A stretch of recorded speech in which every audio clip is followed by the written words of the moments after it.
Assalamualaikum warahmatullahi wabarakatuh. Perkenalkan, nama saya Renal Juniawan. Saya dari kelas Manajemen App. Di sini saya akan menjelaskan tentang bahasan lengkap tentang riba. Definisi riba.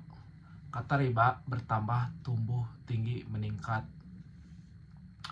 Itu yang artinya sesuatu itu bertambah atau menjadi lebih tinggi. Secara istilah syariat, para ulama memberi definisi dengan redaksi berbeda namun maknanya sama. Riba adalah setiap tambahan yang disyaratkan dalam transaksi utang atau jual beli barang tertentu tanpa adanya kompensasi yang sah menurut syariat. Sejarah dan praktik riba di masa lalu. Riba telah dikenal jauh sebelum Islam. Di masa Yahudi dan Nasrani, riba juga dilarang. Pada masa Arab Jahiliyah, bentuk riba sangat keras. Jika jatuh tempo, mereka berkata bayar sekarang atau bunganya naik. Tambahan bisa berlipat-lipat, bisa sampai 100 sampai 300%.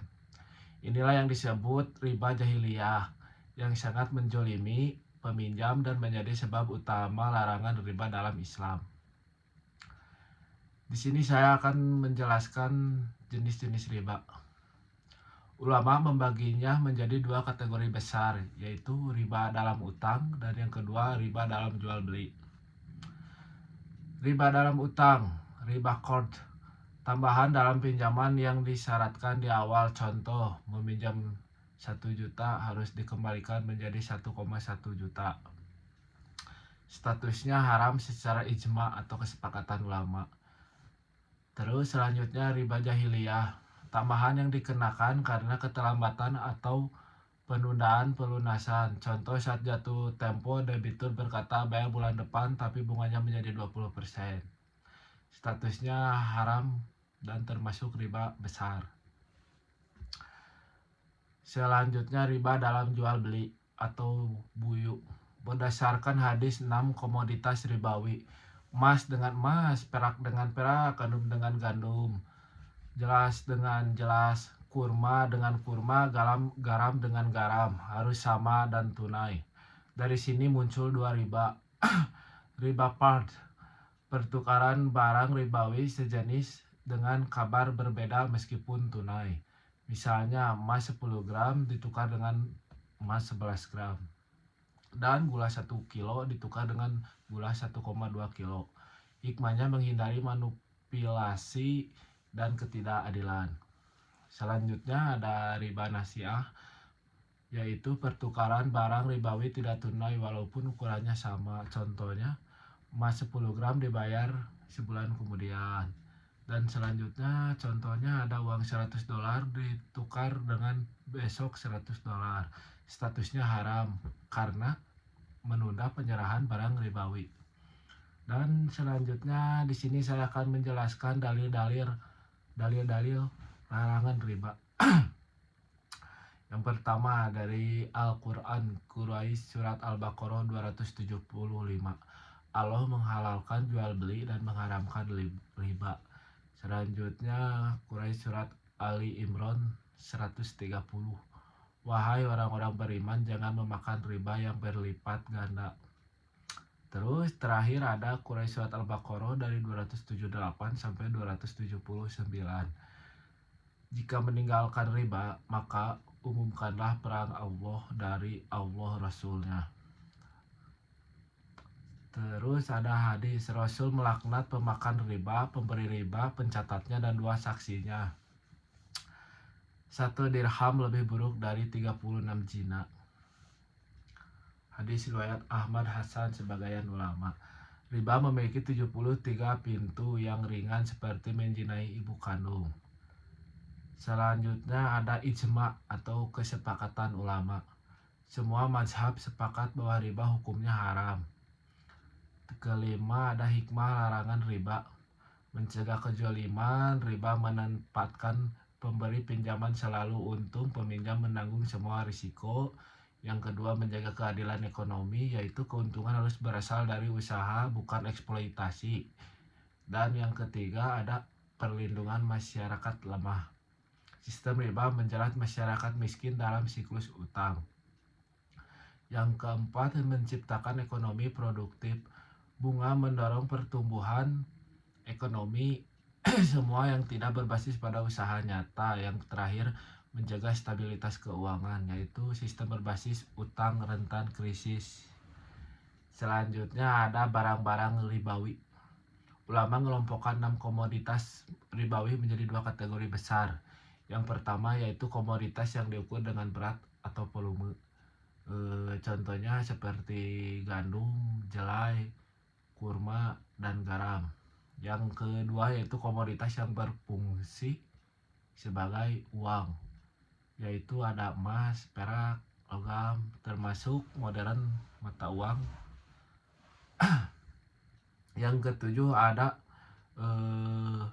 contoh-contoh praktik riba dalam kehidupan sehari-hari, yaitu bisa meminjamkan 1 juta dan bisa mengembalikan 1,2 juta, atau denda keterlambatan kartu kredit konvensional. Yang ketiga bunga pinjaman bank konvensional. Yang keempat pinjaman daring berbunga. Yang kelima tukar menukar uang dengan kurs berbeda tapi tidak tunai. Yang keenam menukar emas lama dengan emas baru tapi dibayar belakangan. Dan yang terakhir rentenir yang menarik bunga harian. Selanjutnya di sini saya akan menjelaskan riba dalam sistem modern atau ekonomi kontemporer.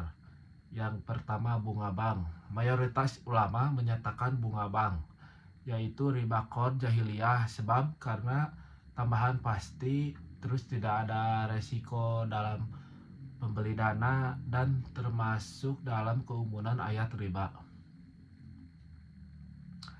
Fatwa resmi MUI, bunga bank sama dengan riba haram. Majma' Fiqh Islami Oki, bunga bank sama dengan riba haram. Al-Azhar, bunga bank sama dengan riba. Sebagian kecil ulama kontemporer memberikan secara terbatas, namun bukan pendapat mayoritas. Terus selanjutnya saya akan menjelaskan tentang sistem kredit modern. Jika menggunakan denda keterlambatan, maka masuk riba. Di sistem syariah, denda boleh ada, tetapi tidak boleh menjadi keuntungan bank. Yang selanjutnya obligasi konvensional. Obligasi memberikan bunga tetap dan menjadi riba. Alternatifnya suku berbasis aset real. Selanjutnya di sini saya akan menjelaskan perbedaan pendapat ulama dalam riba. Meskipun riba secara umum haram, detailnya memiliki perbedaan pendapat. Menurut mazhab Hanafi lebih ketat dalam barang ribawi berdasarkan berat atau ukuran. Terus mazhab Maliki fokus pada makanan yang bisa disimpan. Terus mazhab Syafi'i fokus pada makanan yang ditakar atau ditimbang dan emas atau perak. Terus mazhab Hanbali mirip Syafi'i tetapi lebih luas dalam penerapan komoditas ribawi. Selanjutnya perbedaan ini berpengaruh terhadap hukum jual beli tertentu seperti barter makanan modern, jual beli emas, jual beli barang digital.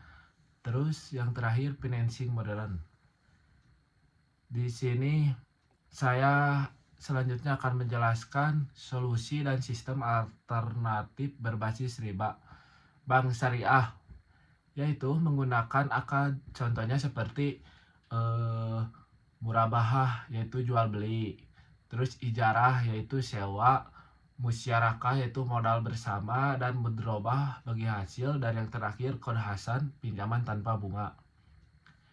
Ya, selanjutnya investasi syariah, yaitu ada suku, reksa, dan syariah, saham syariah. Terus transaksi personal bebas riba, pinjaman tanpa syarat tambahan, terus arisan bagi usaha, dan crowdfunding syariah. Selanjutnya di sini saya akan menjelaskan tentang dampak negatifnya riba. Ekonomi modern menemukan bahwa sistem riba menciptakan inflasi bawaan, terus memicu kesenjangan ekonomi dan meningkatkan resiko krisis finansial global, contohnya seperti di tahun 2008. Terus yang terakhir mendorong spekulasi dan ketergantungan uang. Penemuan ini selaras dengan hikmah pelanggaran riba dan Islam. Di sini saya akan menjelaskan yang terakhir, yaitu kesimpulan. Kesimpulannya yaitu riba adalah tambahan dalam utang atau jual beli barang ribawi yang tidak sah. Haram menurut Al-Quran dan hadis dan ijma. Larangan riba memiliki tujuan sosial, moral, dan ekonomi yang sangat kuat. Banyak praktik modern termasuk riba jika memenuhi unsur tanpa resiko bagi pemberi. Islam menawarkan sistem ekonomi alternatif dan yang realistis. Mungkin segitu saja yang saya bisa jelaskan. Mohon maaf bila ada kata-kata yang kurang dimengerti. Assalamualaikum warahmatullahi wabarakatuh.